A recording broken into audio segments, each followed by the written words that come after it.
இப்போ வர லேட்டஸ்ட் வண்டிலாம் பேட்ரி இல்லாமல் ஸ்டார்ட் ஆகாது. ஸ்டார்டிங் ட்ரபிள்னாலே கஸ்டமரே செல்ஃபு போட்டு ஃபுல்லாக டவுன் பண்ணி தான் எடுத்துகிட்டு வராங்க பேட்ரி. அதை நம்ம செக் பண்ணும்போது இந்த மாதிரி பிளிங்க் ஆகிடுது, பேட்ரி ஃபுல்லாக டவுன் ஆகிடுது. அது ரொம்ப கஷ்டமாகுது நம்மளுக்கு செக் பண்ணுறதுக்கு. அட்லீஸ்ட் ஒரு 2 ஹவராவது பேட்ரி சார்ஜ் ஏறினா தான் நம்மளால் அந்த ஃபால்ட் என்னென்னு பார்க்க முடியும். அப்படி இல்லைனா எதனா பேட்ரி போட்டு செக் பண்ணணும்.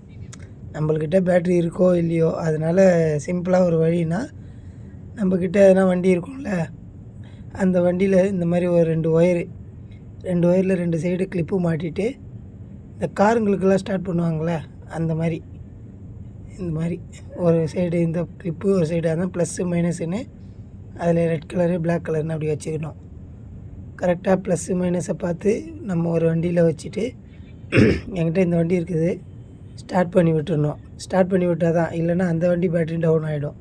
அதை ஸ்டார்ட் பண்ணி விட்டால் நம்ம அதில் பேட்டரியில் ப்ளஸில் மாட்டிட்டு, மைனஸ்லேயும் மாட்டிட்டு, இதில் ப்ளஸ்ஸு மைனஸில் மாட்டிட்டோன்னா இந்த வண்டியை செக் பண்ணிக்கலாம். பாருங்கள், அதில் ப்ளஸில் மாட்டிட்டேன், இதுலேயும் ப்ளஸில் மாட்டுறேன், அதில் மைனஸில் மாட்டுறேன். ப்ளஸில் மாட்டுறேன். இப்போது ப்ளஸ்ஸு ஃபஸ்ட்டு மைனஸில் மாட்டினேன், 2வது ப்ளஸில் மாட்டிட்டேன். போட்டுட்டு நம்ம சாவி ஆன் பண்ணோன்னா அது மீட்ரு கரெக்டாக அதான் சார்ஜிங் ஏறிடும். ஸ்டார்ட் பண்ணி நம்ம செக் பண்ணிக்கலாம்.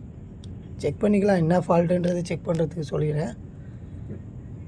ஃபியூல் ஒர்க் ஆகுதா இல்லையா, சாவி போட்டு ஆன் பண்ணதும் ஃபியூல் பம்ப் ஒர்க் ஆகுதா, எல்லாமே செக் பண்ணிக்கலாம். அதனால தான் ஒரு சின்ன ஐடியா. இல்லைன்னா நம்ம பேட்ரி சார்ஜ் போட்டு அதை போடும்போது திருப்பியும் டவுன் ஆகிடும், ரொம்ப கொஞ்சம் கஷ்டமாக இருக்கும். அதனால் ஒரு சின்ன ஐடியா சொல்லலான்னு ஒரு வண்டி ஸ்டார்ட் பண்ணி விட்டுருந்தோம். விட்டுட்டு இந்த வண்டி ஸ்டார்ட் பண்ணி செக் பண்ணேன். இதில் கொஞ்சம் ஃபியூல் கம்ப்ளைண்ட் இருந்தது, ஃபியூல் பம்பு. அதுக்கப்புறம் அதை கழட்டி கஸ்டமர்கிட்ட சொல்லிவிட்டேன், ஃபியூல் பம்பு ஃபால்ட் இருக்குதுன்னு. சரி ஓகே பாருங்கன்னு சொல்லிட்டாங்க. கஸ்டமர்கிட்ட சொல்லி அனுப்பிச்சிட்டேன். அதுக்கப்புறம் அதை ஃபால்ட்டை பார்த்து அட்டன் பண்ணி கொடுத்துட்டேன். தேங்க்யூ.